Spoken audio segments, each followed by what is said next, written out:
So the Queen 1 box set in all its beauty and glory. Why did we call it Queen 1? It just seemed like we'd always referred to it as Queen 1 anyway, since the days of Queen 2 and onwards, so why not call it Queen 1? Also, it distinguishes this from the original, and it is quite a bit different. Queen is a name synonymous with musical excellence, anthemic hits, and groundbreaking performances. But even the greatest bands in history have their growing pains. And according to drummer Roger Taylor, the early days of recording were nothing short of a nightmare. In the latest episode of Queen the Greatest, Taylor didn't hold back, calling one of their first studio experiences awful and just terrible. Before Queen became stadium legends, they were just four ambitious musicians trying to make a name for themselves. After recording a demo at Delaney Lea's studios, the band finally secured a record deal and was sent to Trident Studios in Soho, London, to re-record their first album.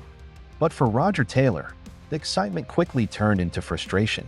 Delaney, we just turn up, and we do what we can, and quickly. Trident, it did feel like, okay, now we're in it. But I didn't really get on with their idea. They had this very dead drum sound, and it was never the sound we wanted. They had a drum booth, and it was a well-known sound, very dry, dead, quite fat, dry, dead sound, which is not what I wanted. I wanted I wanted to hear the drums resonate. I wanted to hear the sound of the drum. I didn't want it to go thud, whack, thud, ksh. But that's what they wanted. There was cloth over everything, and everything was taped down. And I had to play this little kit, little drum kit, so I didn't even have my proper kit in there. So it was a bit rough, really. So the album never sounded quite as we wanted it to. In an interview, Brian May discussed about Queen's first album. When you think back of when you really started out for the first album and worked with Roy Thomas Baker in those early years, what was it like when you got time to do your first record in the studio?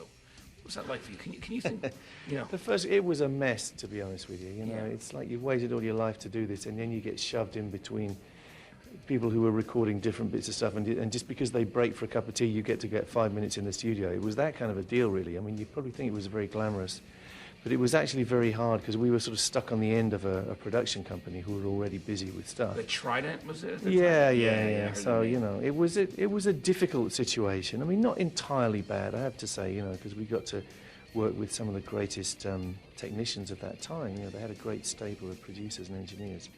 But it was tough, we didn't get priority, and it was made in bits and pieces, that first album, and you felt like screaming most of the time because you just couldn't get your fingers on it, Yeah. I mean, in retrospect, though, when you listen to a record, you never get that idea when you hear Doing All Right, because it's so beautiful, like Doing All Right, going from the great changes in that song, how beautiful the parts were, and then the part of Great King Rat, those things were just, Yeah, we were bursting with the ideas and just dying to get them on tape. But when you start off, people tell you that things have to be done a certain way, and it was strange. Like the drum sound on that first album is nothing like what we envisaged, really. Yeah. And it took us till the next album to start getting our own way. We want this to be big and ambient, not to sound like a piece of tissue paper. Yeah, absolutely. But the Trident drum sound at that time was famous throughout the land, and it was like, how dare you guys not want this sound? Yeah. Trident drum sound in those days was put the drums in a tiny little box and cover them with sticky tape and bits of foam until they go, and they go, and we went, that's not the way we like it to sound. They said, it's fine, we can put some echo on it, boys, and it'll sound great. Of course it doesn't. It sounds like what it was. It's got the slap sound. You just gradually work, that's just one example, you gradually work over the years to get more of your autonomy and your artistic freedom.